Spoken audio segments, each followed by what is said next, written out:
Hey everyone, welcome to episode 3 of Chats with T. This is the podcast where we sit down with different technology leaders and leaders leveraging tech and having a great impact in their spaces.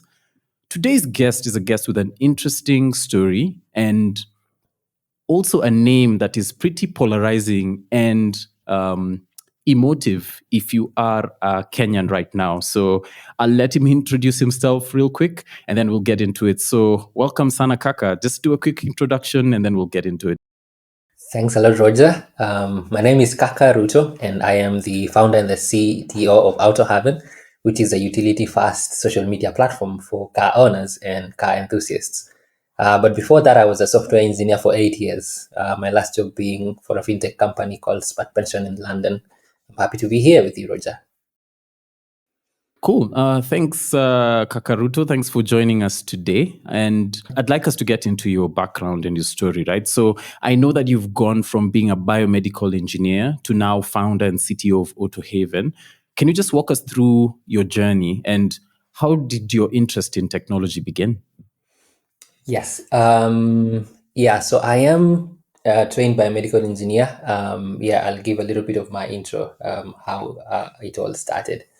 So I had an early interest in computers and the fascination with early mobile phones, as everyone in the early 2000s, but that didn't go far because we couldn't afford the gadgets back then. Then I went to high school, didn't do a lot of technology and computing stuff in high school. We didn't have that option. And then after high school, I decided to pursue a career in engineering, that is biomedical engineering in Kenyatta University, rather than anything medical in the medical profession. Then I joined campus and we had all this interesting traditional engineering stuff. And it was leaning in math and physics and a little of technology. So it wasn't that interesting stuff at that time. And then, so I did biomedical engineering, and back home in Kenya, we have the Engineering Board of Kenya. And back then when I joined in the 2014, biomedical engineering and other new engineering fields, they were not accredited by that board. So what that meant is I would finish school and I will not be allowed to use the title engineer. So I wouldn't be practicing to the full of my capacity. And that didn't sit that well with me, but I just, had to go with the flow. Okay. But then I remember in our first year and second year, we had an intro to C and C++ computer programming, and that sort of became the turning point. So Okay. I started learning how to code, learning how to program, and that piqued my interest in technology. So basically, that's really how I got started. Okay, awesome, cool. And then even as you go through your journey, right? What are some of the key experiences or roles that significantly shaped your career and led you to this point where you're now founder and CTO? Because I know from your early days of you mentioned C plus and C up until CTO. Could you just fill in the gaps for us in terms of that journey? Yes. So one of the first key experiences that significantly shaped my career up to where I am right now, it has to be that introduction to computer programming back in my first and second years. So being a student of biomedical engineering, which is a traditional engineering field that combines electrical engineering with healthcare. So basically, we were going to be engineers in healthcare. So dealing with medical equipment, and basically helping anyone in healthcare to use machines to do their jobs better. So that was going to be our job description. So we had Okay. an intro to C and C++ computer programming, which was really outside of our comfort zone. But we had a really nice teacher, Mr. Gordon Agutu. He was a teacher in the Faculty of Computing and Computer Science. So he was brought into our school to come and teach us computer programming. So he did a really nice job, gave us a really nice intro to computer programming. And that sort of became so eye-opening to me because before that, I didn't have any idea what computer programming was. But Okay. after those lessons, I had this new field, this new world opened to me. And now I could learn how different things work in tech, especially on the software part. So that was the first thing that was really significant in changing how things went through in my career. So the second, which is a really important point, is suffering. So I have known suffering for a really long time. Okay. So I didn't come from a really affluent background, so we had struggles, lots of struggles financially with schooling. Had to be sent home for school fees many times, and yeah. But to tie that with this tech thing is, so in my first year, just after our first year of college. So back home, we had a long holiday. It's usually like 3 4 months ish. So we went home. I was poor. I was broke, and I wanted money. I wanted to Yeah. survive. I didn't want to just sit back home. It wasn't sitting. I felt like I'm sitting on fire when I was just doing nothing at home. So Okay. I remember what I did is, just before I left school, because I knew I wasn't going to afford internet back home, I downloaded lots of modules on my laptop. I remember I had an old Toshiba. Downloaded lots of modules, lots of YouTube videos. That were basically teaching me how to write HTML. I remember that guy was called Becky Roberts. Downloaded lots of his YouTube videos on my laptop so I could all go and learn back home. So I am at home. I have all this free time. I am broke. I have no internet, but I can learn. So I downloaded lots of YouTube tutorials that were teaching us how to learn programming using HTML and CSS, how to build websites using HTML and CSS. And I remember I downloaded lots of Becky Roberts YouTube videos in my laptop, and lots of programming modules, and anything that was I was going to need back home. And then I was home. I am learning how to build basic HTML websites with CSS. I am also struggling to find anything I can lay my hands on so I can earn any denominations really. So I remember I went around our schools back home just so I could like maybe teach or something, just so I could get some little cash on the side. But it wasn't forthcoming, so I had to change. And then I was like, well, I really did well in my national examinations in the uh, after high school. In that region, I was basically the top in that region. So I was like, well, maybe I could become a motivational speaker. So I went around schools around and asking the principals if I could speak to the students, speak to the form force, encourage them, and then get some little cash at the end. And a few gave me the gig after every talk. I was basically given Kenya shillings 1,000, which is Oh, just nice. 10 USD, which was a lot of money back then because I Yeah. didn't have anything. What So actually? Let me just interrupt you a bit. Which year was this? this was 2015. Oh, okay. Cool. Interesting. Yeah, this was 2015, just after my first year of college. Cool. So, to tie that to the original question, what things or roles or experiences have significantly shaped my career? So, I had to bring this point of suffering because the CEO of NVIDIA has been on record saying strong character is built from suffering. So, really, I have known that suffering, and it really plays a significant role in this in this career. So, after my first year, we had just learned, and we had just been through an intro to C programming. Mhm. Yeah. Went on long holiday, came back to school. We had an intro to C++ programming. So my eyes were even widely opened. But then I'm unable to do anything with it, right? Yeah. And then unfortunately, that same year, I lost my mother, and my mother was like the key strong pillar of whatever I was doing back then, and my key supporter, and provide everything for me. So when I lost her, I was like, man, my mama has been my pillar throughout this. She's been paying my school fees, providing for my pocket money and stuff. So how am I going to survive going forward?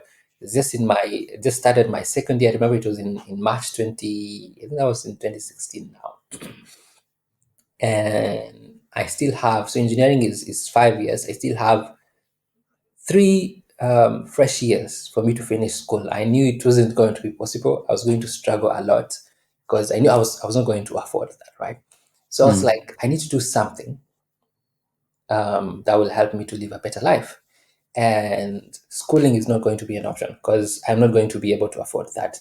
I remember immediately after the burial, the community back home raised for me, it was around 500 USD, 50,000 Kenya shillings, just so I could support myself back in school. So I used that money to get myself a better laptop, pay rent, and just begin now learning how to code properly on my own. So I remember, so after that whole thing happened, I just called my dad. I told him, "Hey, Dad, school is fine. I'm approaching the end of our second year, and then we've had this nice intro to computing stuff and software engineering. It's called computer programming. It does blah blah blah blah. I am able to do A, B, C, D with it. But here's the thing, Dad. I don't think I'm going to be able to finish biomedical engineering because I still have 3 years ahead of me, and we might not be able to afford all that education." And anyway, I do not need it because I had done my research and found out that you can become a software engineer without necessarily going through traditional school. You can basically learn on your own. In fact, Yeah. most of the best software engineers are self-taught. So I was like, Dad, I can teach myself and become a software engineer without going to school.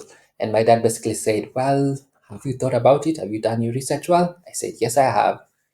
He said, "Fine, if you've done that, then just change. You can leave biomed, study software engineering. You have my full support." And that was basically all that I needed to kickstart now this career in software engineering properly. So I finished my second year, officially dropped out of school, and rented just a nice house. Got myself a nice laptop and used the internet back in school. I still lived inside school. So every day my classmates will be waking up going this direction to class. I'll be waking up going the opposite direction to the library to go study and learn to code. So I basically did that for almost a year.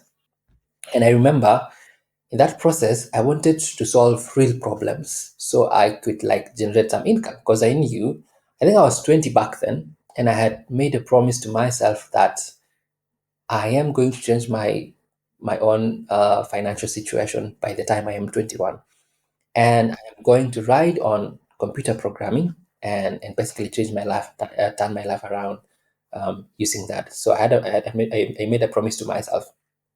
By the time I'm 21, computer programming will be the thing that I am doing, and it will be my source of finances. So we have an incubation center in KU. Roger, you also studied in KU. I don't know if you found the Chanera Business Innovation and Incubation Center. Yes, by the time I was leaving, it was actually set up at the time. So yeah, I found it, but it was towards like the tail end of my time there. Yeah. Yeah, So during my time that it was fully fledged and functioning, we had a number of students already there. So it's basically an incubation center for ideas, business ideas, technological ideas, inventions that students have. You go and present to a panel. If they like your idea, they take you in, they coach you, they give you a working space, and then put you in connection with investors. It's basically almost the same thing as what YC does, but just for the university level and specifically for mm, the university students. So I remember I applied with a really novel idea. I wanted to get rid of mobile SIM cards in the phone. okay. So you see, I think I had a problem back then. I think I lost a phone, and then I didn't have a way of contacting my parents and stuff. So I was like, why do I always have to get a new SIM card if I lose the old SIM card? Can I replace all that with an eSIM so that if you just have a phone, just log Yeah, in somewhere and then you have access to your number and your contacts? Why do I have to buy a physical SIM card? Did my research. I think we had a few companies back then that were doing some work around electrical SIMs. But then I did my research and then I presented that idea to the panelists and they liked it. So they took me in at the incubation center hmm, and then they gave me a working space. It's basically like a co-working space because you'd have okay. a room like a big room with like eight people inside, each with your Yeah, own desk, monitor, and PCs and everything you need basically, and internet. And that was really pivotal. That was really important because now it gave me the motivation to like do this full time. So I now yeah, went in um, fully fledged on this. So studying, trying to solve this problem. But then as I was in the midst of doing that, I realized, wow, this is a hard problem to solve. It required deep knowledge in telecommunications, which I didn't have. And I was also still new in learning software. So I was like, well, I am learning software. And on this other side, I also need to learn telecommunications. Now, which is which? And telecommunications is really broad and wide. Yeah. And it's like, wow, yeah, that's a hard problem to solve. And I am alone. I am a single founder. I don't have a co-founder who's like within telecoms. I am still in school, don't have any networks. So I was like, I think what we can do is let me just stop that idea altogether, find another idea that leans towards just the software bits, which was what I wanted to do in the long term anyway. So I sat down and then I realized. So we had a problem back in school where, um, so after your first year of school, in your second year, the school basically does not give you accommodation. So you'd have to go around school and look for accommodation for yourself. But it Yeah. was such a manual process that students would have to sort of like leave home a week early, come back to school, walk around, look for places that are empty, negotiate, ask for prices. I was like, well, it's the 20th century. We can do something to make that better, right? So Yeah. why can't I create a website that lists all accommodation in nearby schools?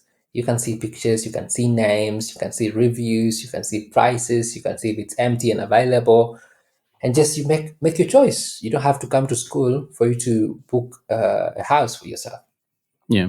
So I sat down and I was like, what is the fastest way I can learn how to build such a system? Did my research and I found out Ruby and Ruby on Rails is the fastest way to build a prototype.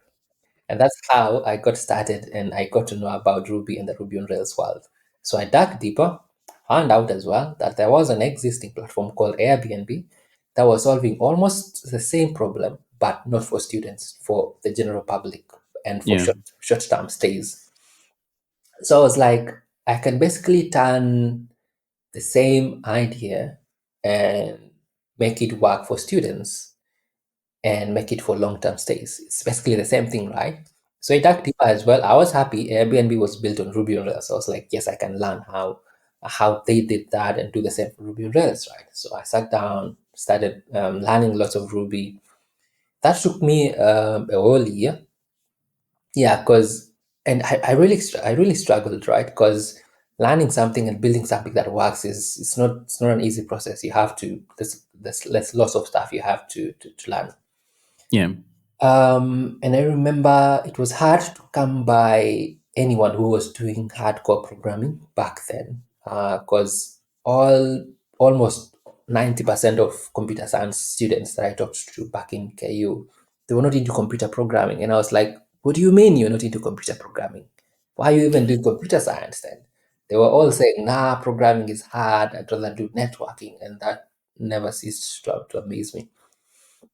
So, luckily enough, and this is another point that is important, because I remember the question was key experiences that significantly changed my career. So, the third one is technology meetups. So, as I was struggling to piece all of this together and wondering, like, how the hell am I the only one who's learning to code in this university with a few other people? Luckily, so we have a Ruby meetup in Nairobi called Nairobi. Mm. So I didn't even know they had organized a meetup, but they organized a meetup and they came to my school and they came to the incubation center in particular. And somehow I got wind that, there was a technology meetup called Nairobi at the incubation center. And I attended. And then I was like, wow, all these guys, this room is full of Ruby enthusiasts. They're all learning Ruby and programming Ruby. This is amazing. It was the largest, honestly, the largest group of computer programmers I had seen up to that point. And before that, I was like, looks like no one is really taking programming seriously in this country. But then once I saw them, I had some little hope. I was like, wow, at least I can see more than 10, 20 programmers here. And they're doing the same thing that I want to do.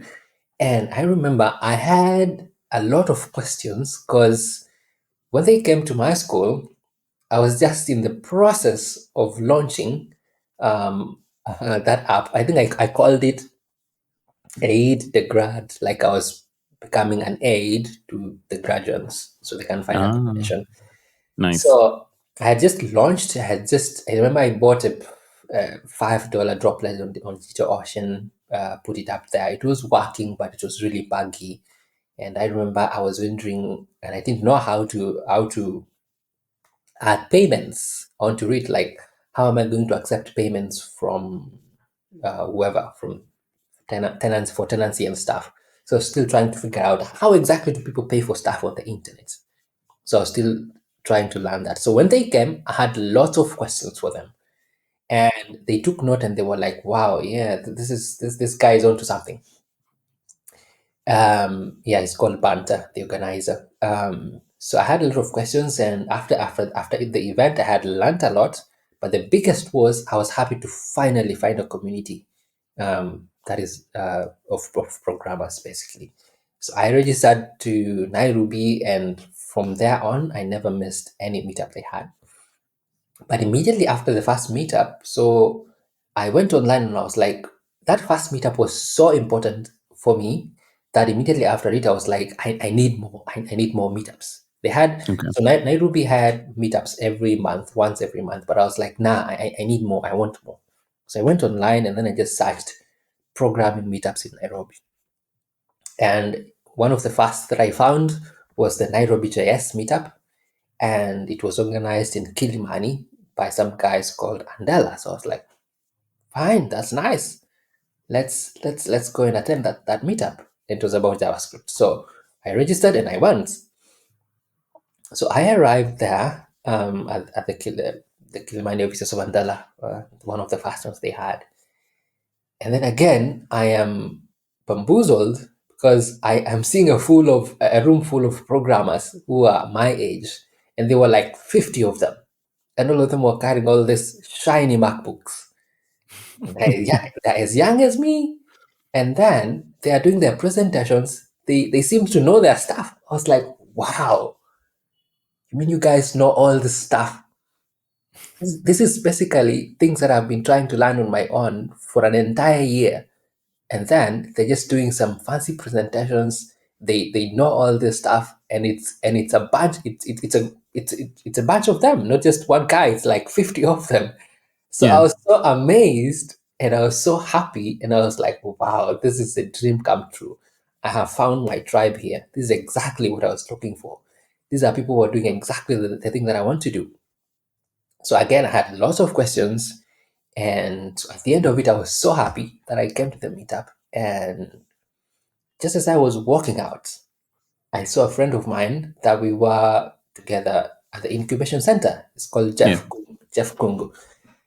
I'm like, huh, Jeff, you also here? He's like, yeah, I'm here. In fact, I work here. I'm like, what do you mean you work here? Are we not still at the incubation center together?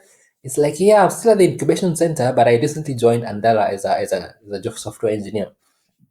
I was like, what do you mean? You haven't even finished school. How did you join? Where are your papers? He was like, nah, they don't need papers. They just need to see you have some little experience, or you've been learning, and you have potential. Even if you don't have experience, you don't have papers, they want to see you have the potential. I was like, really? So are you trying to say I can also apply with my lack of papers and experience? It was like, yeah, exactly, that's what I'm trying to say. So I was like, wow, all right, so can I give it a go? He said, definitely, go give it a go.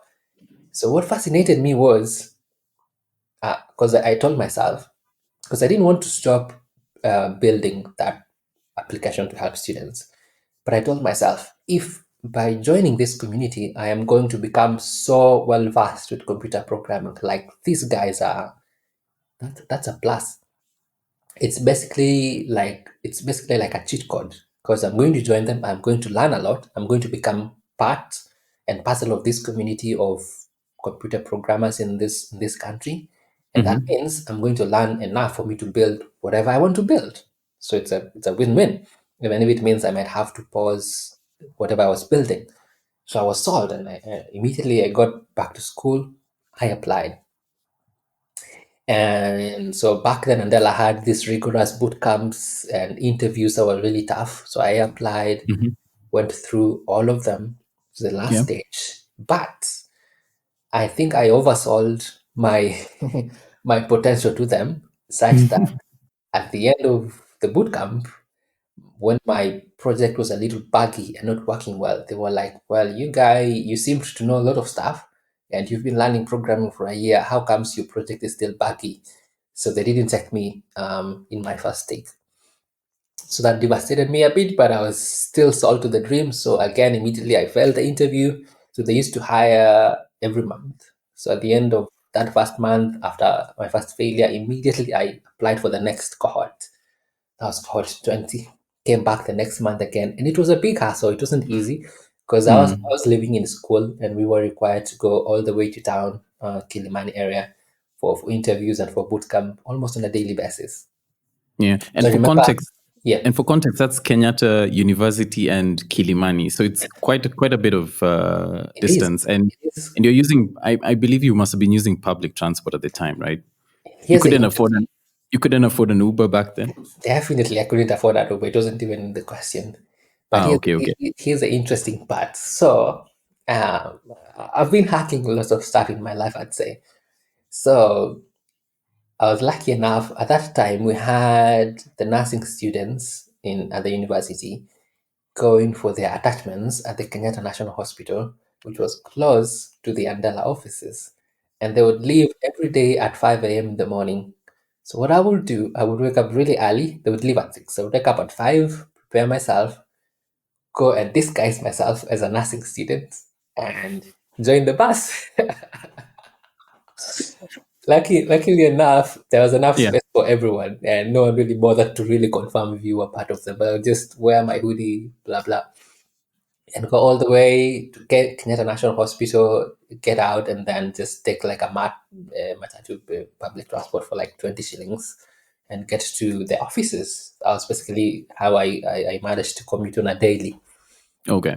And then, so on this second chance, second interview, I basically gave it my all. And I made sure this time not to oversell, just to say what I know and just give it my best. And I made it. I remember at the end of that interview, it was so hectic. I just went. So Andela had a sleeping room. I don't know if you saw it. Yeah, I Um, remember it was the and that it was adjacent to the game room, if I remember. Like exactly. there used So to be just a to the game game room room. with with the I think there was a game room with like a PS4, PS5, and then there was like the sleeping Exactly. area. Exactly. Yeah. Wonderful office. So I remember immediately after the bootcamp thing, and we were told the results, and I knew I was in.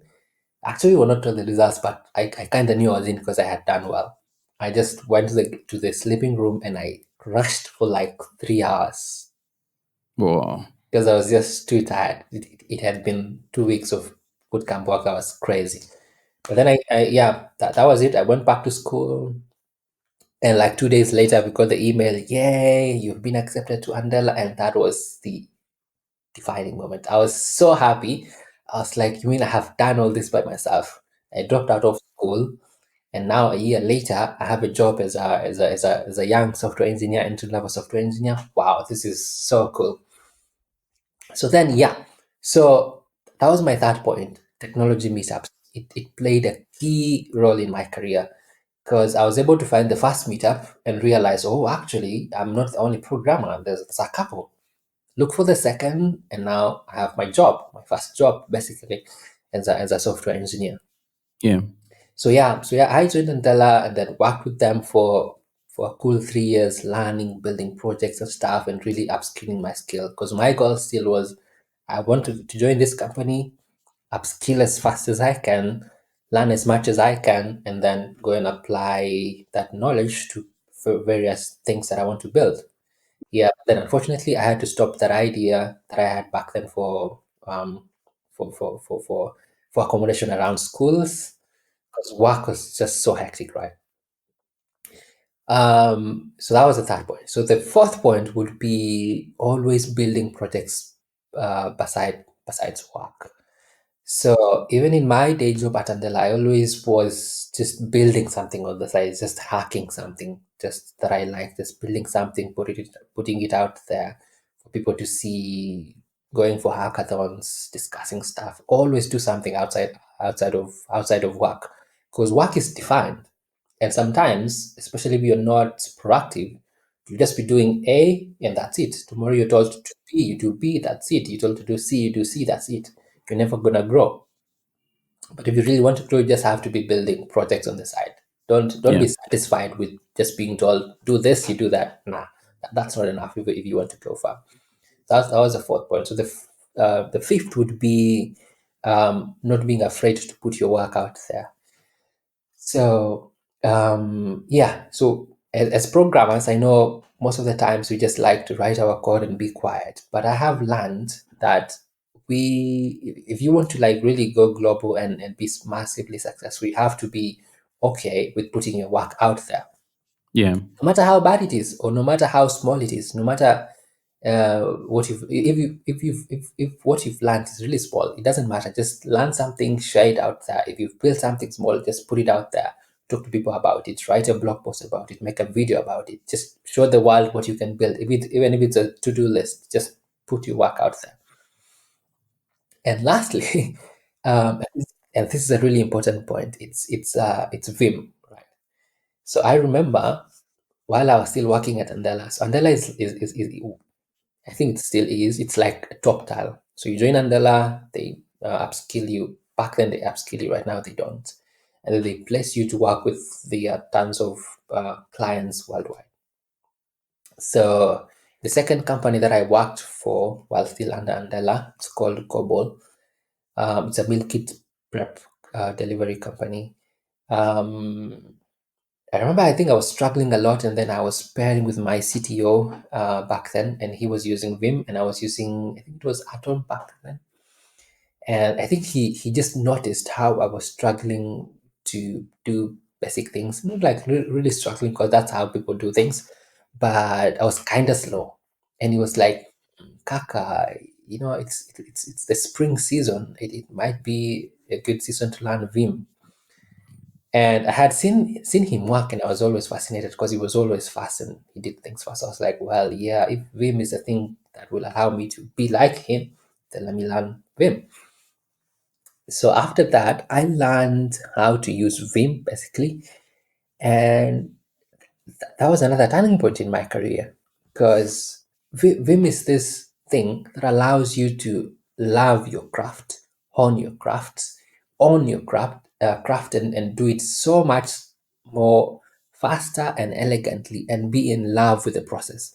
Like whenever you hit that keyboard, whenever you search for a file, whenever you do something, like you're just enjoying the process. It's not you.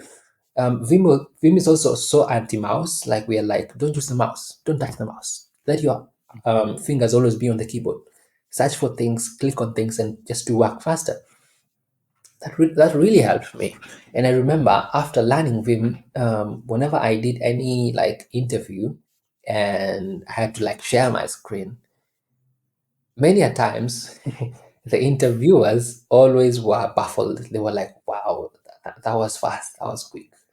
And they wouldn't say it, but I could see the amazement the amazement they had in their faces. And I'd say that also massively contributed to like me passing interviews, even if maybe I didn't do so well in the project itself. But the moment I just fire up my editor and do stuff and make progress, they will always laugh and be like, "Yeah, that's something cool." So I'd say as well, Vim was another important part. Yeah, let's have it at that for this question.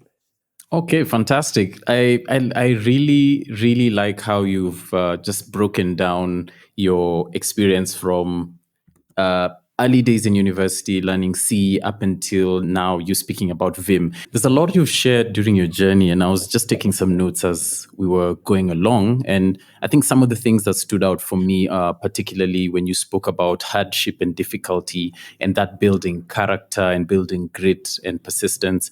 And as I was just doing some research before we sat down for the podcast, I was seeing some people online just saying, hey, I actually went to school with this gentleman called Ruto, and he's a fantastic guy. Like, he's a person of integrity, a person of character. And I believe this was formed when you were going through this difficult parts of your life. And then also the importance of tech meetups and networking, and how that led you to opportunities that have led to where you are today. So, yeah, that's fantastic. I'd like us to shift gears and just speak to some of the opportunities that came your way, particularly with you relocating. I know you're right now in the UK. And the question I have for you is, can you share advice on relocating for work or finding opportunities abroad? And what lessons have you learned from your own international experiences? Yeah, sure. Great question. Yeah, so we got laid off at Andela. I got laid off after 3 years. That was in 2019. So I remember, yeah, we also got paid a nice severance money. So the first thing that I did was to buy myself a nice MacBook Air. I remember back then, Apple had just released the M1 Air 2020. I made sure I immediately got myself one. And then, so I was in the process of figuring out how I was going to get the next thing. So again, I knew up until that point that being part of a community is really important. So again, I went online and then I just searched, all right, so what are communities that deal with Ruby in the world, Ruby on Rails communities globally? So I found a couple of them, but then one of them was the Ruby on Rails link community on Slack that I happily joined, and I found this group of like 10,000 Ruby and Ruby on Rails programmers and engineers from all over the world. So I joined. It was really fascinating. And so they have a jobs channel where they share all the jobs that they have for Ruby and Ruby on Rails guys. Okay. So from that, I applied to different roles. Then I remember the few that I got were like part time. So that was nice, and it was important because at least it provided a means for me to continue living. So I did part-time work and got the jobs from that community. But then again, I kept in touch with the Andela community. So back then we were quite a number. Andela had like what 200, 300, 400 software engineers. So after the layoff, we some people established a Slack community for us to keep in touch with each other. So I joined as well, who was part of that community. And then, so again, in that community for Andalans, they used to share any jobs that they had, right? So I remember one of my friends back at Andela, they had left Andela, joined a Dutch company called Betty Blocks in the Netherlands. So they were hiring. So they came to this Slack community and they shared the job post. And I was like, yeah, I'm interested. Yeah, can you put a word for me? And they were more than happy. They put in the word for me. And I sent my resume and they put me in touch with their recruitment team. And we did our first interview and I passed. So again, so that job basically came from me being part of a community and being in a place where opportunities are shared in that community and getting that referral from a friend. So I passed, and then so I had to relocate to the Netherlands. That was I think in 2021. So I moved just after COVID, moved to the Netherlands, joined this company, worked with them, but there was a little problem because they were using Elixir, and it was a new programming language for me. And I remember I had told them explicitly, I haven't written a line of Elixir code in my life, but I'm willing to learn. So yeah, I put in the work, learned, but it just wasn't. I didn't like it. I just Okay. whenever I saw Ruby, I was just at home, and then I'm in this new place. They use Elixir, and I'm not at home. So I wasn't that quite settled. So I remember I worked with them for like what, maybe 8 months, thereabouts, towards a year. And then again, in this Slack community of Andalans, someone shared that there was a job that her past company was looking to fill in London. I was like, this looks interesting. It says senior software engineer. Until then, I hadn't earned that title. So I was like, well, what do I do? But then I was like, you miss 100% of the shots you don't take. Just do it. Let's see what Yeah. happens. So I messaged her, Purity, Be Real, and then she was happy to put a word for me. So I sent her my CV as well. She went back to them, said, hey, I found this guy. He's interested. So again, started the interview process, gave me a take home assignment. I did it, and they liked it. And again, they took me in. I was like, wow, okay, I'm grateful up until this point. So then I had to leave the Netherlands, come to the UK. Yeah, got the visa thing sorted, relocated, and then I started working, and lived in London. So I'd say up until there, the biggest impact for me was being part of a community. Like, Mm. don't just wait on Indeed.com to share job posts. Don't just wait on LinkedIn jobs and applying like a maniac. Be part of a community. Join a people. The physical, the better. If you can find a physical group, that's even better. Join them, talk with people, let them know what you're doing, let them know what you're after. You're looking for a job or you're building a side project and stuff. Let them know you exist. If you join an online community, be part. When someone asks a question, give an answer, do some research, write something. Just be part of our community. It's been the most important and most impactful thing for me, around getting a job and relocating. Yeah, I do agree with that, Ruto, because um, actually the current job I also have was because of me being part of a community, me doing like speaking at a conference, and someone who worked actually. So the context is this: one of my former bosses worked at a certain company, so I was giving a talk on my experience as a tech lead, leading a team of mobile engineers. Right, so one of the tech leads on his team came for my talk and really liked how my teams were structured, how we were working, and they actually wanted. He went and spoke to his boss, who was also interested. They wanted to fly me to Cape Town to speak at their engineering offsite. That didn't pan out. Everything just went cold on email because they're like, "Oh, we're not having our offsite anymore. Direction has changed." So that was fine. But we connected on LinkedIn.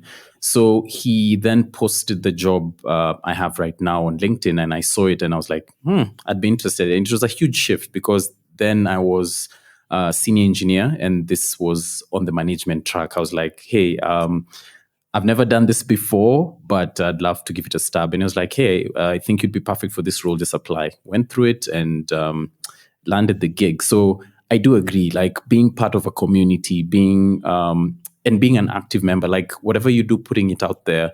Sometimes it's scary, but just doing it scared and Yeah, being courageous, just putting it out there, you'll never know the kind of opportunities it would open up for you. Yeah, so I do agree with you 100%. And thanks for sharing your context about like you traveling abroad. Maybe one follow up question before we move to the next question is how has it been for you? Was it a huge culture shock, or like is it like did you just get in and because you like you love the job, you love building stuff, it was an easy transition for you moving from Kenya to Europe?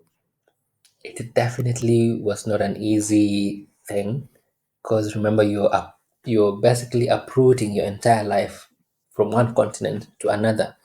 And yeah, me with the background, having the background that I had not traveled anywhere outside, um, the continent. I remember the farthest I ever went was to Uganda, and it was just by bus. I had not even taken an airplane.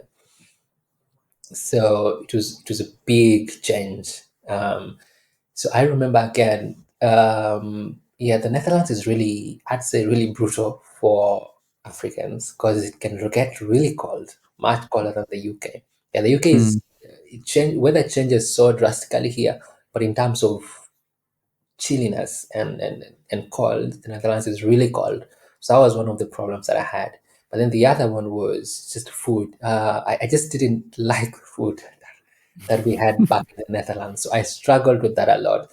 And then the problem is, in the Netherlands as well, you don't have access to lots of African foods because there's not a lot of Africans. There are Africans, yes, but not a lot of them. So you really just struggle to find, like, because someone might say, why did you just cook the food you like? You can't find the ingredients. So that was a problem. And then another problem was language barrier, because in the Netherlands and other European countries that don't speak English, they tend to speak and write and to use their language everywhere. So you'd go to the train and everything is in Dutch. You'd come back home and the letter you get from the government is in Dutch. and it's required of you to read and understand and act. So that was a big problem, and I struggled a bit, but I was lucky. I had this group of engineers who had already left Kenya, went to the Netherlands, and lived there much more earlier than me. So at least I could lean on them and ask for guidance, and that really helped a lot. But it was not an easy shift. It was a really tough shift. And in terms of jobs again, because I get asked this question a lot, like, what do you think? I'm looking for a job abroad. I need a job abroad. What advice would you give me? And I always say it's really competitive. It's not easy. Because here's the thing that most people don't get. So these companies in these abroad companies, what they do is they apply for licensing from their governments. So the government will give you a license and tell you, well, you're giving a license every year, you're free to hire from outside, let's say 100, let's say 50. So they have a quota. And they're told only hire if you're not able to find from the local community. So the first priority is always the people, the residents, the people who are already in the country, and the citizens. You're not able to find from that pool, then you can go hire from outside. Yeah. So you being an outsider is already hard enough because they need to prove to their government that they advertised for this role. They did not find anyone locally, and so they had to go and hire Kaka from Kenya. So you can see how competitive it already is.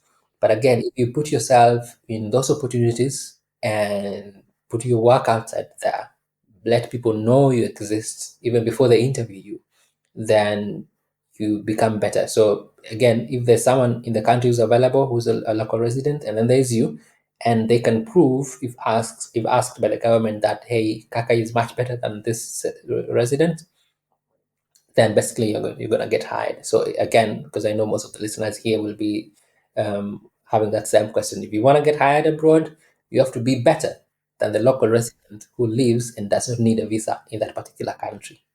So figure out a way for you to do that. Yeah. All right, awesome. Thanks for that context. I think for the next question that I'd like to ask you is now that we've spoken about your history and your context and your journey up until now that you're living in Europe, could you just explain to us what is AutoHaven? I believe that's it, and what sparked your decision to create a platform like this? Yeah. So AutoHaven it's a social media platform, yes, but it's a utility fast social media platform. What that means is I don't intend to build another Facebook, another Twitter, another social whatever platform. But I intend to build a community that is hell bent on fixing problems, communal problems, especially around car ownership. So I bought my first car like 2 years ago. After I think I was in the Netherlands, and then I went back home. I had trouble with the public transport, so I decided to buy my first car. But it wasn't easy because I was like, well, so I have this little money. It wasn't even enough to like uh, uh, pay in cash. Yeah. So I needed financing, but I had no idea how to do that. And then I didn't have any idea again what kind of a car I need to buy. So I just had to like call a couple of friends, talk to them, go online, search for stuff. There was never a definitive answer. And at the end of the day, I was like, nah, man, I just need a car. I just need a car, right? I just need a car. So what do we do? Go to Mombasa, the coastal city of Kenya, where most of the cars shipped from abroad land before they get transported to the mainland. So took my dad and a couple of friends, went to Mombasa, just went around different car yards looking for potential cars. All that I knew was I wanted a German car because they're more performant and speed thrills me. So we just search around, search around, search around.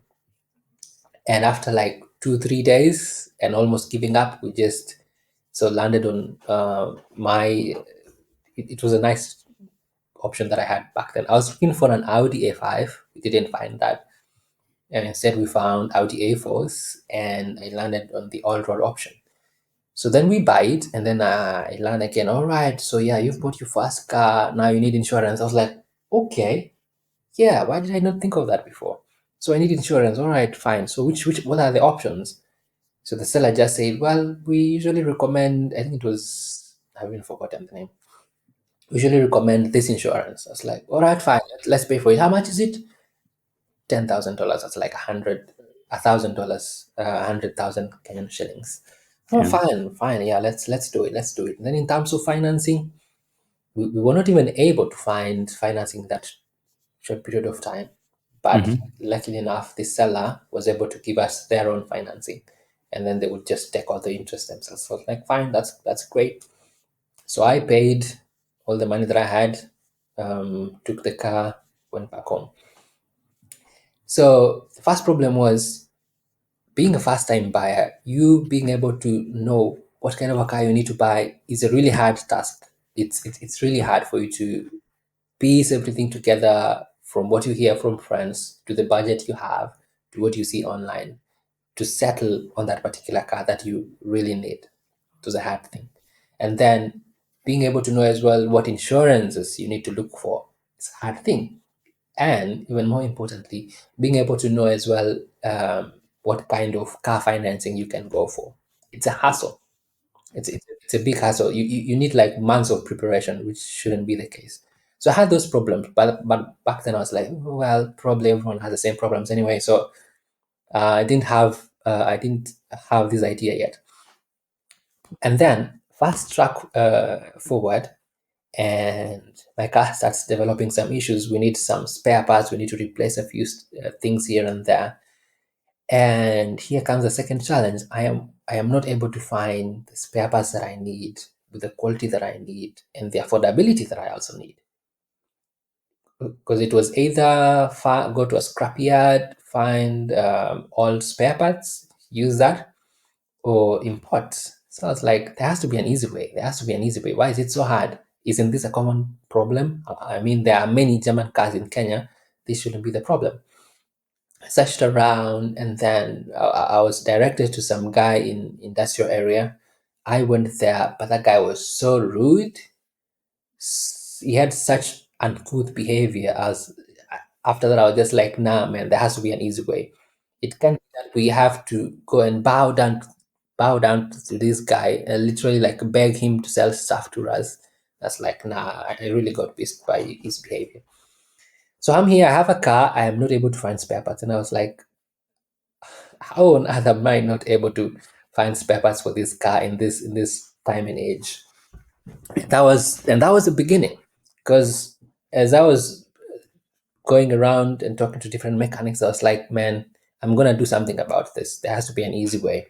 And so I just had this idea. I was like, there has to be a problem. This is a real problem. There has to be a solution, and I'm probably going to give it a go at some point. Yep. So you being able to find a reliable mechanic was tough and hard. So at the beginning of this year, so my company laid off all the engineering team in London in favor of cheaper Eastern European alternatives. So then I had all this time, and I was like, man, I'm tired of getting laid off all the time. I am tired of getting laid off all the time. I gotta do something about it. So what do I do? So let's do the AutoHaven idea, right? Let's solve that problem that we had. So that was basically the onset of that problem and why I decided to solve that problem that I had. All right, awesome. The follow up question I have for you is what are some of the biggest challenges you faced while building a niche social platform for car enthusiasts, and how do you tackle them? Yeah. So one of the biggest problems that I have had is it is a niche social media platform. Yes, for car enthusiasts, but it is really not niche. It Okay. is really not niche. It is because um, it's a really wide problem. It is so vast and it is so wide that you can get stuck at not being able to know where you need to start in terms of attacking the problem. Because I want to solve that problem adequately for one person, for myself. But then now I have a specific car. Not everyone has that specific car. And I live in a specific country. Not every car owner lives in that specific country. Yeah, country. So I have to multiply and solve that particular problem for a big number of car owners, right? And then there's also the problem of the chicken and egg problem. Which one comes first? Is it the chicken or is it the egg? And it's a common problem in marketplaces, in marketplace startups, and it's a hard problem because you have to figure out what exactly where do you start? Where do you start? So in regards to AutoHaven, I remember, I think the first thing that I had to, well, let me give a genesis of how things went. Okay. Um, so initially, and this is the idea that I applied to AutoHaven as well. Sorry, the idea that I applied to YC, because I tried YC immediately after we got laid off. And I had this idea. I was like, yeah, let me apply to YC, see what they say. If they take me in, the better. If not, the better as well. So I just wanted to solve that problem of what car should I buy? Because my research as well, I found out there is an entire community on Reddit. There's a subreddit that is called "What car should I buy?" and it's just meant for people asking. It's just meant for people asking, "What car should I buy? This is the budget. I live here. This is what I'm looking for. What car should I buy?" And then just a bunch of guys will come and give an answer. So it's like probably like that's something that I can try and solve. So I applied with that to YC. They didn't like the idea, most likely because I was a single founder and didn't have any track record.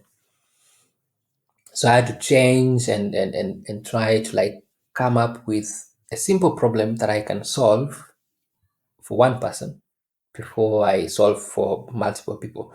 So I'd say that was the biggest challenge that I have. That is the biggest challenge that I have had so far. It sounds niche, but the problem is so vast and wide, and narrowing it down is actually not that easy. Yeah.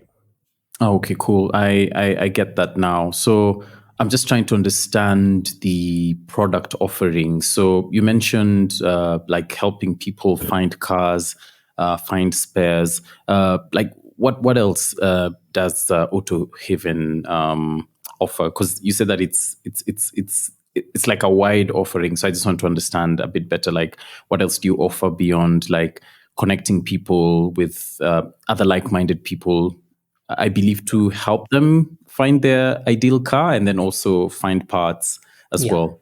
Yeah.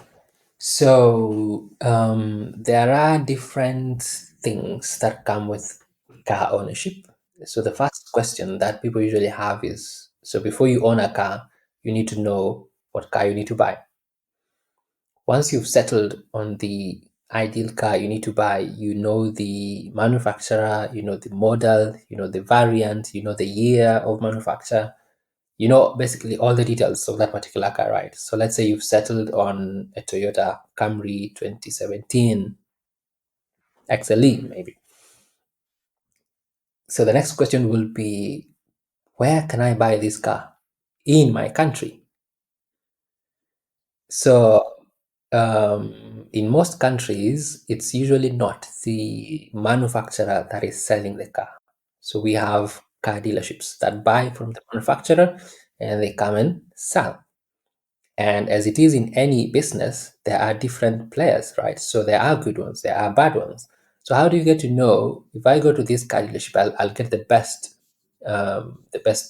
kind of a car for the best deal? So that is one of the that is the second thing that I want to solve with AutoHaven. So you get to know the best place you can buy that car in that country based on different metrics we are going to collect from different places and from the community.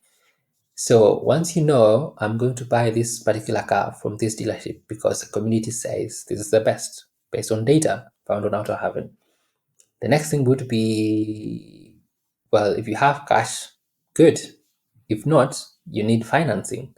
So out of all these 100 options for financing, which ones are the best for you and for your particular case? So then again, AutoHaven comes in, we will have that data from our own research and from the community as well. And then we narrow it down and say, all right, you're looking for this Toyota Camry, you live in Kenya, and this is your budget, and you need this more. Based on that data, we recommend this top 3 or 5 car financing options. All right. So, and then we leave that choice for you. Or we basically tell you this is the top one. But if you don't like this, maybe consider this or this or this. Right. After that comes insurance again. So there are different insurance options for different cars. Some are good for some cars, some for other types of cars. Again, if you're a new buyer, you have no idea what you can do about that. So again, we find the data for you, then we tell you these are the options, and you make a choice. And we list um, on with priority as well, so you get to know which is the best, which is the least best. Mm. After that, so you've bought your car, you've driven your shiny new metal back home, you're the happiest owner. Now you figure out you find out a few months later you need to service your car. Comes the next most important question. Where do I service this car? Where do I go for my car to get serviced? All right. And I live in this particular country. And you don't know a bunch of people. So again, you come to AutoHaven, we know the kind of a car you have and the location, the country you live in. And we help you look for the best places that can service your car, or the best Mm. mechanics, or the best garages. Based on data we have collected, we help you answer that particular question. And there's a couple of more things that happen in between. But again, let's say you decide to sell your car. What do you do? Where do you start? We come in again there and figure out the best places for you to sell your car, and fetch a good price for you. We don't sell, but we sort of like do all these different things by gathering different data from different places and from the community to give each individual car owner best options. So at the end of the day, but our aim is just to make the lives of car owners a breeze and much better, and consume the different data sources for you, put them together, package it to you, the specific car owner. Oh, fantastic. So to me, it sounds like a one-stop shop for your automotive experience, which is Basically. brilliant. Fantastic, fantastic. Okay, cool. That's good. Thanks for providing us with that context. The follow-up question I have for you, even as we progress, is this product only in Europe, or like which markets have you actually launched in so far? It's basically global. It's really global. It's not tied to a specific country, but the majority of our users at the moment are Kenyan, because most of my audience is Kenyan. Most of the people that know me are Kenyan. So whenever I post anything about AutoHaven, it's them that see it first, and it's them that try it first.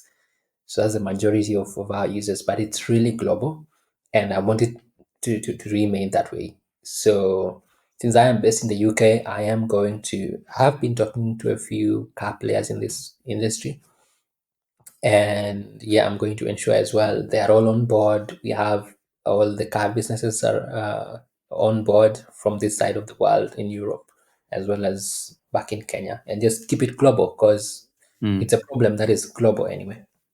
Okay. Yeah. All right, understood. I'd like us to get some technical insights, even as you build Haven. Can you just let us know, like, what does your tech stack and architecture look like? And then how do you also ensure performance, scalability, and the user experience stays top notch? Yeah. Yeah. So I'm sure you know I am a big proponent of Ruby and Ruby on Rails. I have been Mm, since I started. And Ruby really helps you to ship stuff faster and just launch quickly, which is a really big plus when it comes to building stuff. So I kept it that way. It's Ruby on Rails. And yeah, so in terms of the technical infrastructure, so it's Ruby on the back end, Rails for the framework, no React, no Vue, no nothing. It's full stack.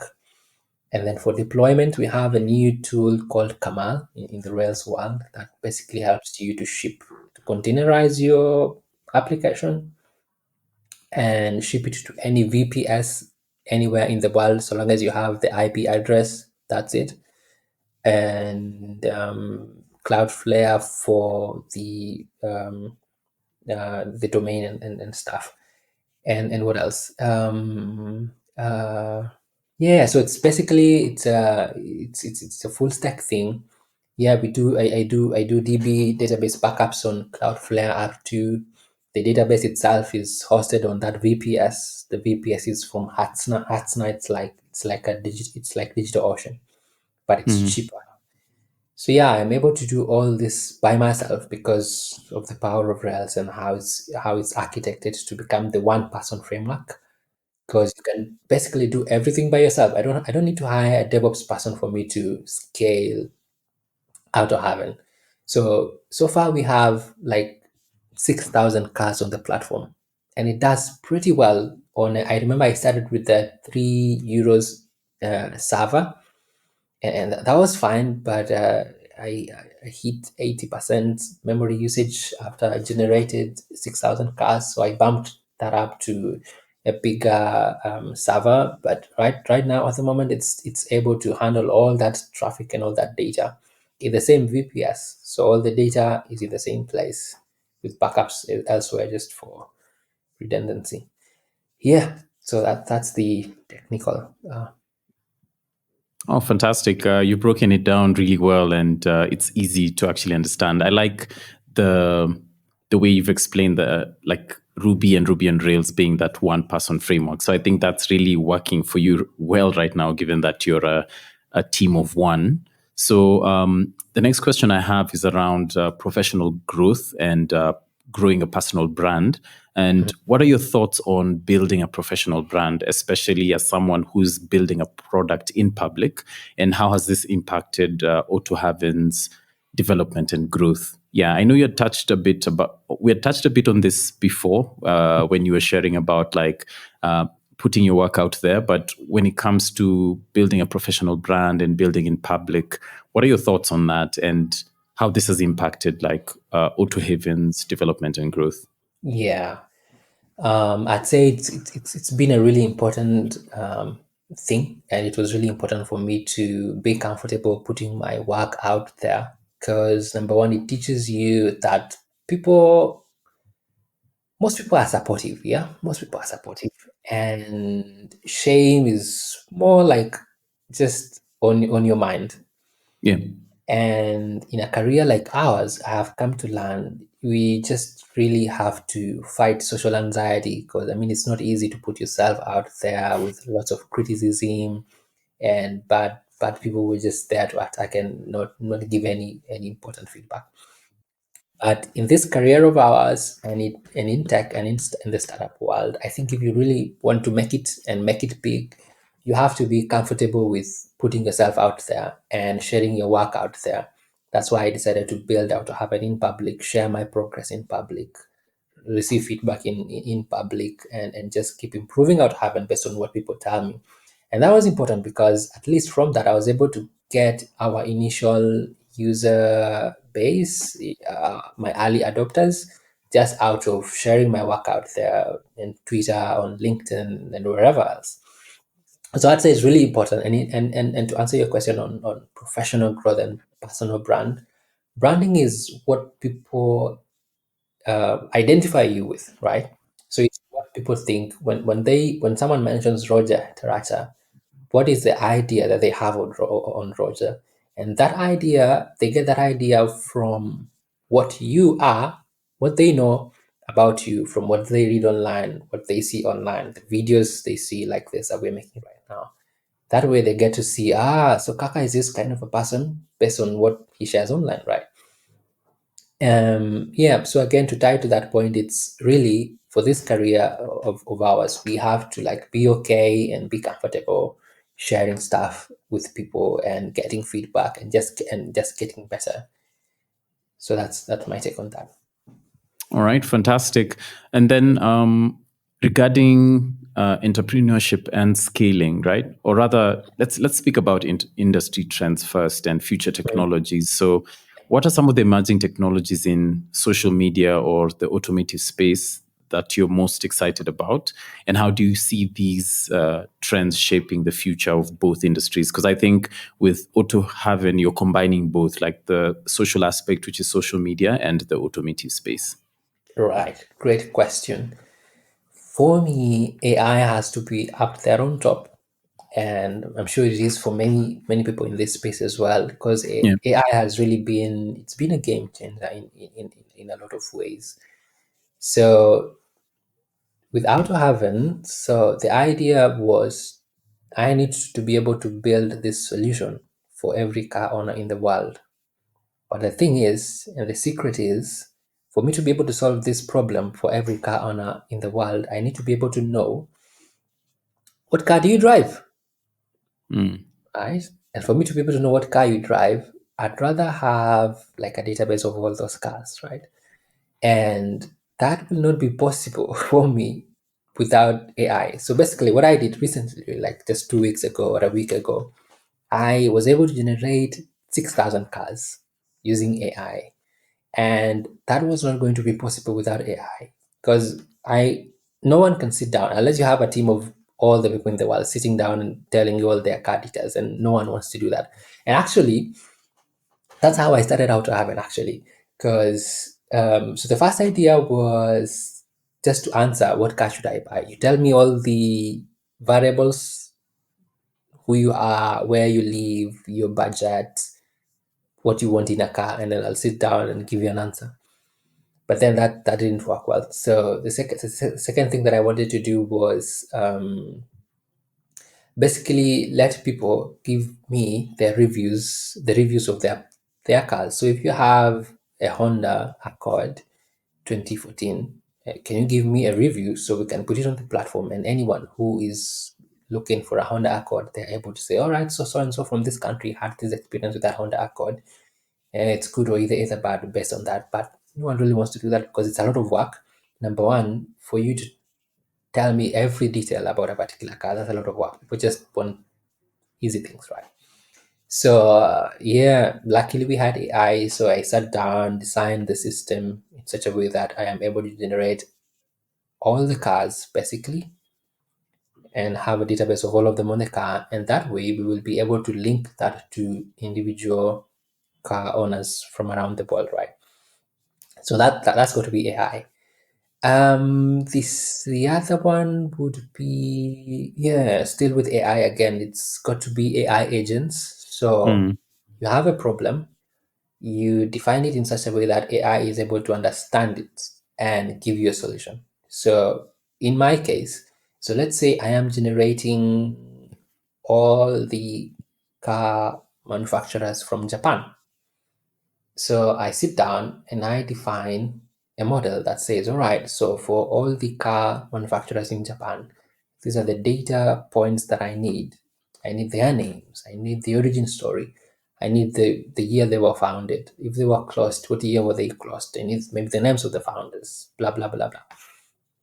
And then I come up with a nice prompt that will be sent to the AI, telling the AI, hey, I want all car manufacturers based in Japan, and I need these data points, and I need the data structured in this particular way. So AI will do its thing, give me the data, and then I'll store it in the database. But then here's where it got really exciting. So I found as well, because for some of those data points, sometimes AI will give you the wrong data point. So for example, you might be expecting a string, it instead gives you a number, an integer. Or you might be expecting, which was so common for me, was I needed the usernames to be unique, but then sometimes AI will not give you a unique username. So what that will mean is your database will break because you cannot store, maybe you have a unique index in a particular column.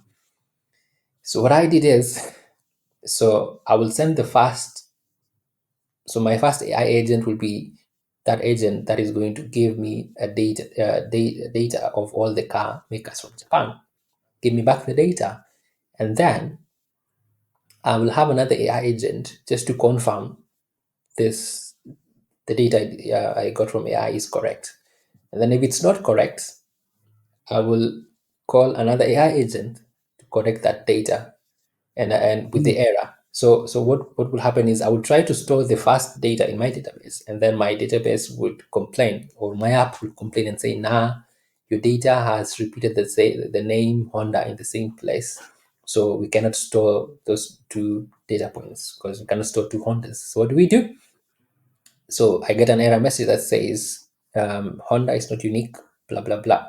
I sent that to my second AI agent that says, hey, I got this error from your first data. Can you please correct it?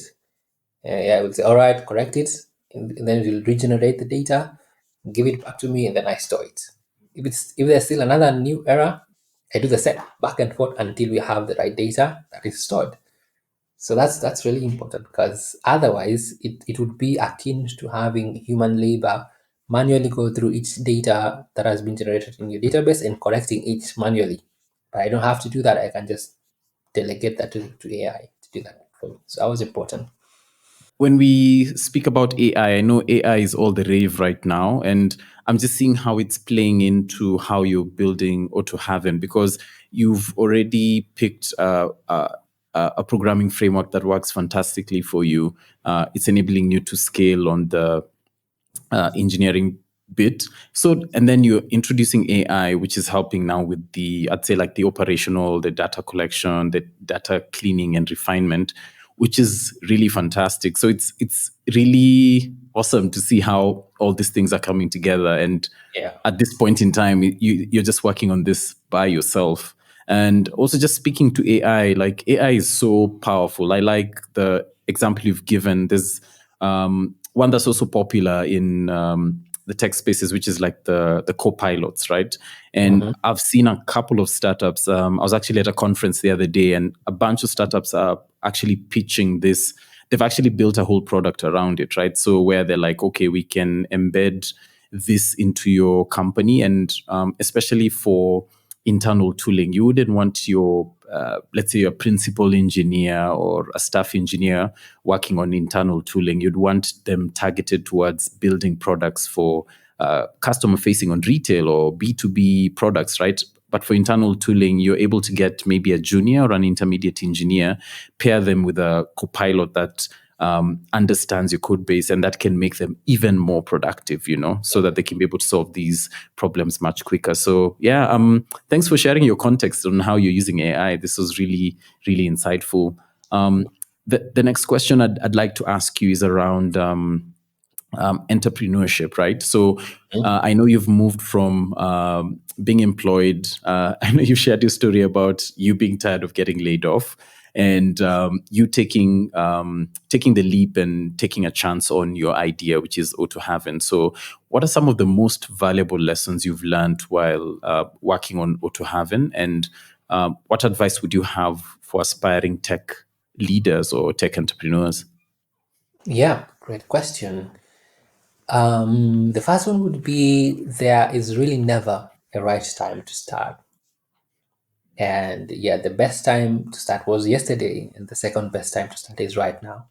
So if you have an idea, just get started right away. Even if you have a full-time job, just in your free time, find some free time and start hacking away. Start talking to potential customers or people you think have the same problem. Just start right away. Never wait for the right time. Like for me, don't wait to get laid off. Don't wait to get laid off for you to go full in on your idea. Like just start doing something. Just start doing something, all right? And the second would be, the idea does not matter.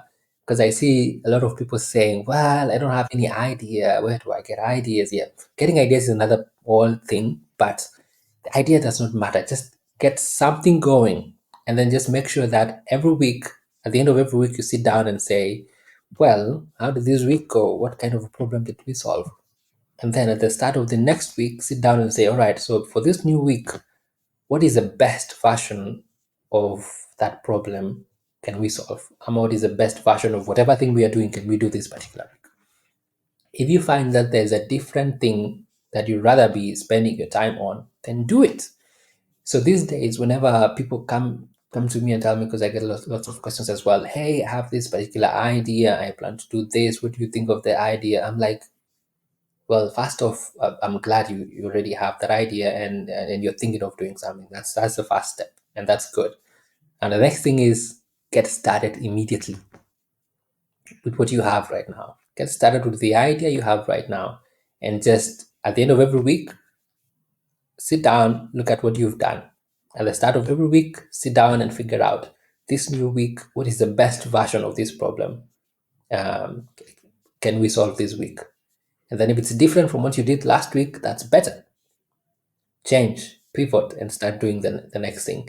That way, you will keep doing better and better and better every week, such that in a few months, you might find that your idea is totally different from what you started with, and it's way much better.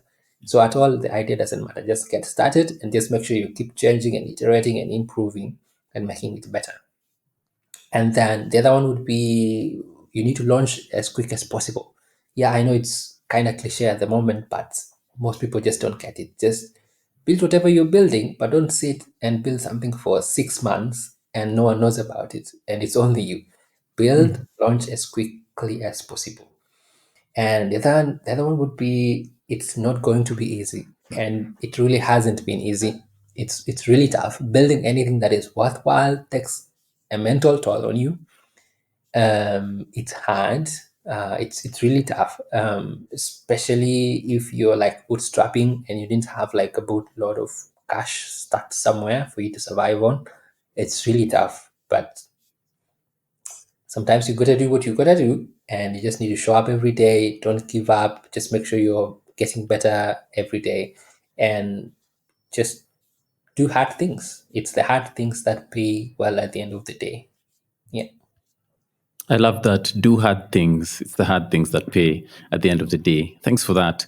Ruto, I have a question for you. It seems like you have everything figured out. You have everything together. You have like the programming stack that works well for you. You're already using AI.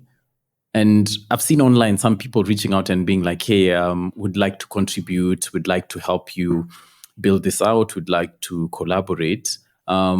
So the question I'm asking is, are there ways that people who are interested in what you're doing can collaborate with you, can support you? Are you seeking any support? Because it seems like you have pretty much everything figured out. Or am I wrong? No, I totally don't have everything figured out, to be honest. I am sort of like I jumped out of a plane. I didn't have even a parachute, but I had to put something down and I'm falling, so I don't have I don't crash and die. Okay, so I'm really really just like figuring it out as I go. In terms of support, actually I have two. I don't want to call them interns, but let me call them entry level software engineers.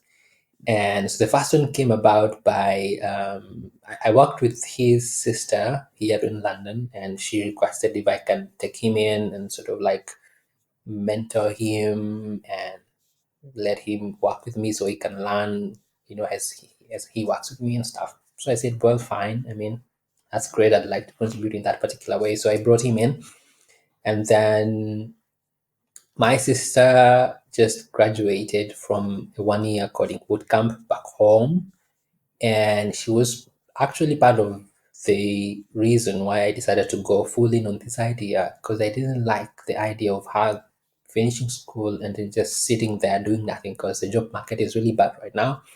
So it's like, let me build this so when she is done, she can get somewhere, she can come and start working. So she just started actually like what 2 weeks ago or something, which is really nice.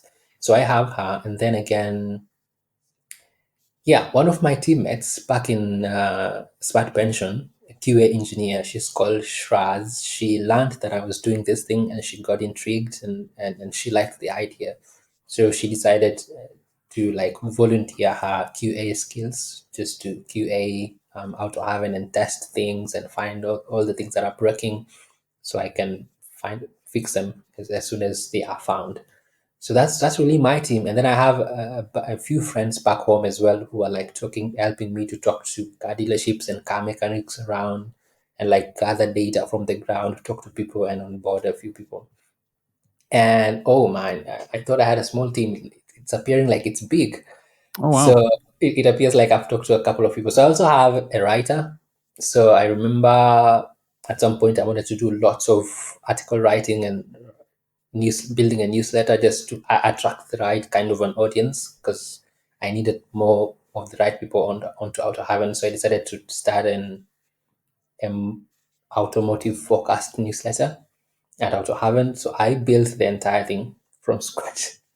And then I talked to a friend of mine who's really a fantastic writer and an Englishman, just to join me and like sort of help on the writing side. So he's been doing a fantastic job. So that's sort of like the entire team that I have. No one is paid. I am not paid. They are not paid. But we all have this vision of a bigger future where we're doing some nice job and we can hopefully get paid in the future. So yeah, I haven't figured everything out, but if I can find anyone who is really aligned, and they can help me build up to have it, I am more than happy to take them. That said, I have received a few requests as well on the technology side to like join me and sort of like build the platform. And I have had to turn them down because as I have been building this thing, I have been changing a lot. Because again, I've been asking myself every single day, is what I'm doing today really important? Is it going to help me achieve this mission that I want for this platform? If it's not better, and I can find anything that is better, I'm just going to change. Okay. So I've had different versions of AutoHaven from when it started, and sometimes I just sit and laugh, and I'm like, bro, that was a wild ride. Like, how did you just come from here to here to here to here? Like, I just change and pivot like really quick. So I've had to turn down some of those requests because I've been like, man, if you work with me, you'll just give up because it will just be too much. Because you'll be down there building a big feature, and then I'm like, Roger, I think that was the wrong idea. And you've been hard at work for like days, and then you just get demotivated. So for most of those requests that are kind of like going to help me build stuff, especially Yeah. technically, I have like Mm. turned them down unless it's like my sister or the other guy who's just like it wouldn't be too much for them. But yeah, for most of them, I've had to like say no. Okay.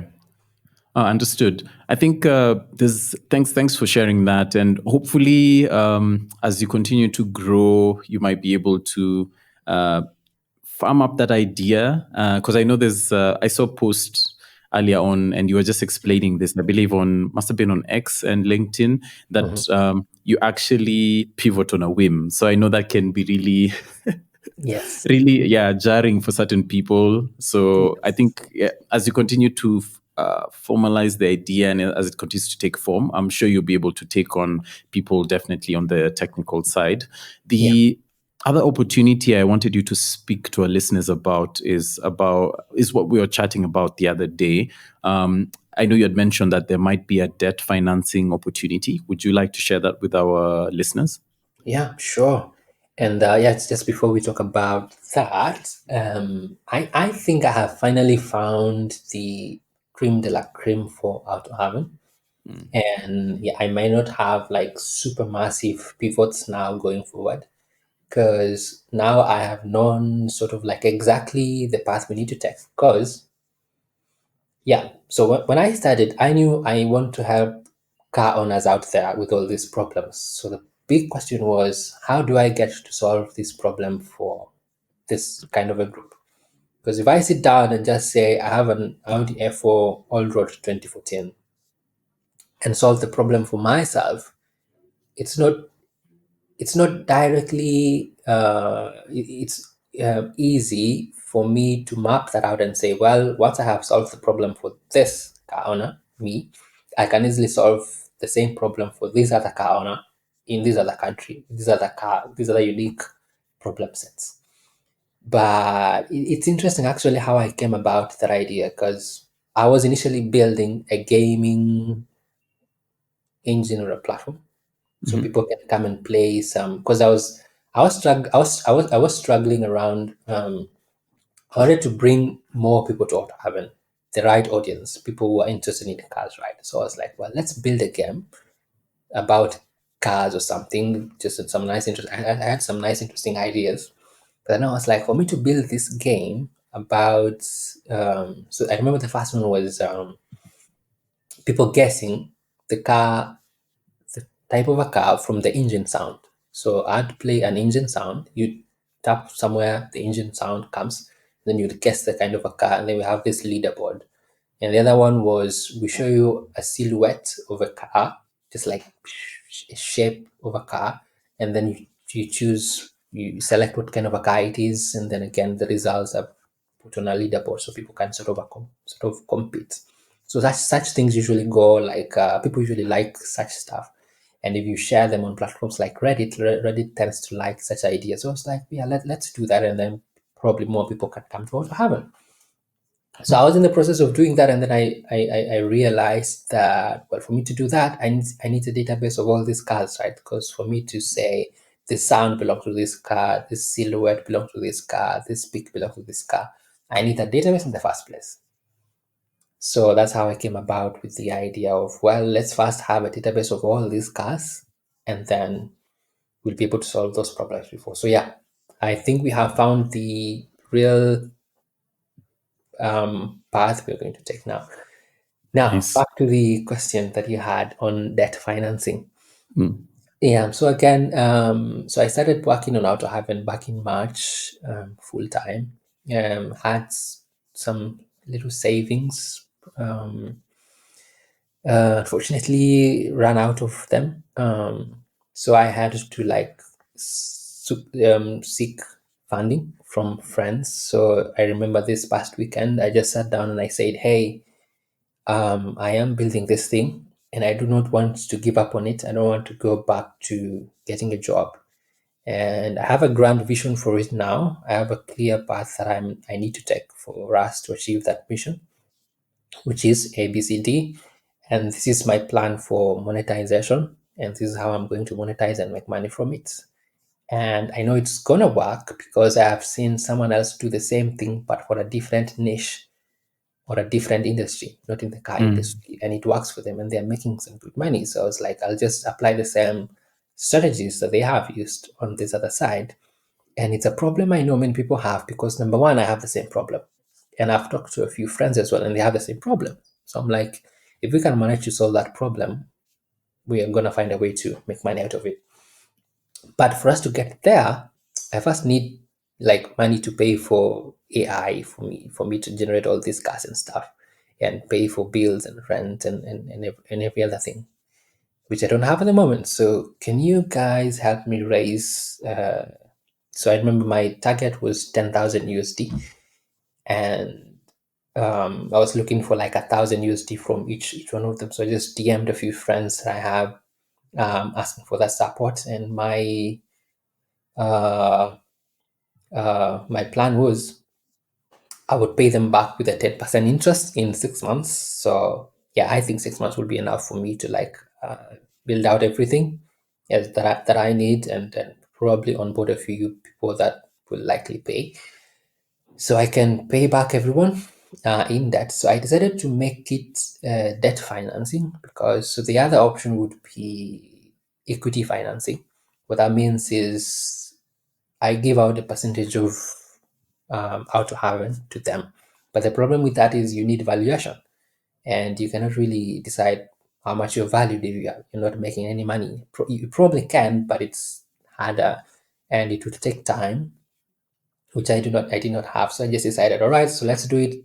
Let's do this in form of debt financing. So people give me money, I put it into AutoHaven, and then I pay them back with interest after a certain period of time.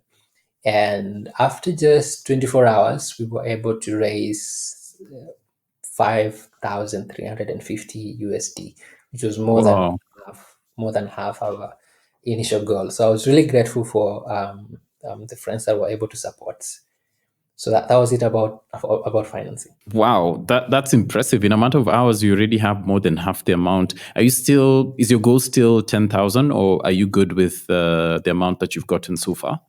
Yeah, my goal is still to get to 10,000 just so I am comfortable enough and will not have to worry about cloud bills or AI bills anymore.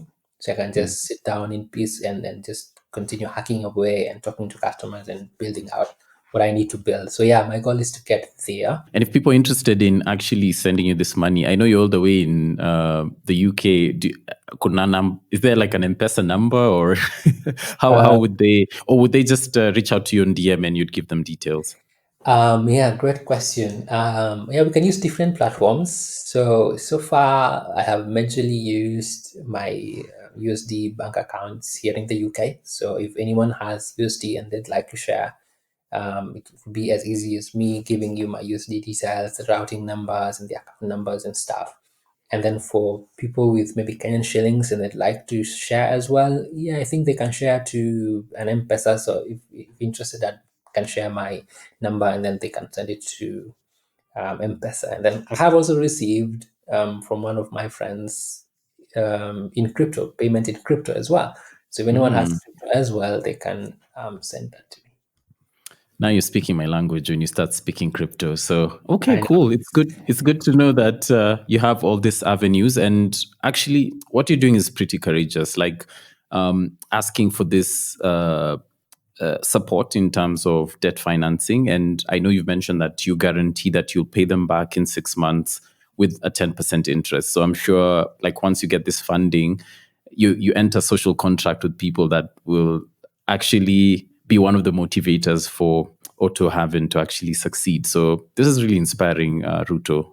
Thanks for sharing your experience and your journey with us. This has been fantastic. We are getting to the tail end of the conversation, and this is the final question I like asking guests when they come on the show is I call it like leadership wisdom. What leadership wisdom would you like to share as a parting shot? So it can be a philosophy that you live by, something that you learned in the past, in the recent past, or someone you interacted with who taught you something that's stayed with you over time. I know there's a lot of fantastic nuggets that you've already shared earlier on in the podcast, but is there like some closing thoughts rather, and some leadership wisdom you'd like to leave with our audience, even as we come to the end of the podcast? Yeah, definitely. Just a few. The first one would be you as a leader, you got to be positive and um, and you have to believe in the mission even when no one else does. And you have to just keep the lights on. Because you being a leader, let's say you're a startup founder, you're just starting out, it's you and your small team. Things are hard, you have no money, you have no cash. At the end of the day, it really boils down to you as a founder or as a leader. Do you think we're able to survive this crisis? Do you think we're able to survive and see the next day, the next year? So even when things are so hard, the first lesson that I have learned, and I've always been a huge believer of this, is just be positive. Wake up, be grateful, mention a word of prayer, but just be positive and keep people positive and believe in the mission even when things are so hard. And the other one would be sometimes you just have to keep showing up, especially if you're a startup founder. Being a startup founder is so hard, but you just have to show up every day and just make sure you're working on an improved version of what you were working on yesterday, working on an improved version of the idea. Whatever you do, just show up. And even when no one else wants to, even when you yourself you don't feel like showing up, just you gotta show up. And the other one would be you have to be agile and be open to change and be looking for that change. Don't just be open to change, actually look for that change. So wake up, show up, be agile, change, pivot if you need to, and be receptive to feedback and act on it. I've had some horrendous stories from about healthcare in this country, in the UK, of how some people just like to show who is in charge and who is in power. And as long as they're in power, anyone who's under them, they have to feel that, hey, there's some problem and I need to respect leadership. That's really so bad. And I'm glad that in tech at least it's different and it's better, because in tech we value feedback, we look for feedback, and we appreciate each other's work and presence, no matter how small it is, and just we want to keep getting better. But somehow the healthcare system in this country is especially if you work in, it's called the NHS. It's really not good. I've had like really bad stories. So as a leader, it doesn't have to be kind, it doesn't have to be a good person. Just be a nice person to your subjects, right? And just lead well from the front line. If you want to tell them to do something, can you do it fast and have a feel of what it is? Then if it's not a good thing, just change, right? And then I think the last one would be just give opportunity to more people. Like give a chance. Don't do everything. Don't don't like wish to make all the money, for example, in this world. Like give a chance to people. If it's money, if it's shares, like just share, right? And if someone's looking for a chance to grow, give it to them. If someone's looking for mentorship and you have the capacity, just give it to them. It's gonna help. So yeah. Just as a parting shot, what comes around goes around, or is it the other way around? What goes Yeah. around comes around. Whatever you give, you're gonna get that back at some point. So just be a better person, be a nice person. Yeah. Awesome. That's fantastic. Ruto, I just want to say thank you so much for making the time to sit down with me and for us to have this conversation. I'm really rooting for you, and I'm really looking forward to you eventually actualizing the vision and the dream that you have for AutoHaven. So Yep. I'm wishing you the very, very best. I'll check in again in like 6 months' time to see how far Sure. you've gone. But I'm sure I don't even need to check in because you're very vocal and you're building in public. So I'll just be cheering you on from the sidelines and also just watching your progress as you build this out in public. Thank you so much. Final question I have for you before I let you go is how can people reach you online? Like, what are your handles? Just share them with us, and then I'll share them in the description notes of this podcast. Yeah. Thank you for that wishful thinking and everything. People can find me first on my website, kakaruto.com. Okay. And yes, second, on AutoHaven at Kakaruto, just go to autohaven.io/Kakaruto. And then on Twitter, at Kakaruto as well. Then on Facebook, the same. Instagram, the same. But on Instagram, just add a H at the end of it, and then you'll find me. So it's basically Kakaruto. I'm sure if you search Kakaruto plus the platform, you'll be able to find me on there. Cool. Thank you so much, Kaka Ruto, again. And with that, we've come to the end of episode 3. This has been a fantastic time just sitting down with this phenomenal leader. And we'll catch you the next one. Bye-bye. Pleasure. I was happy to be here. Thank you. Bye. Thank you.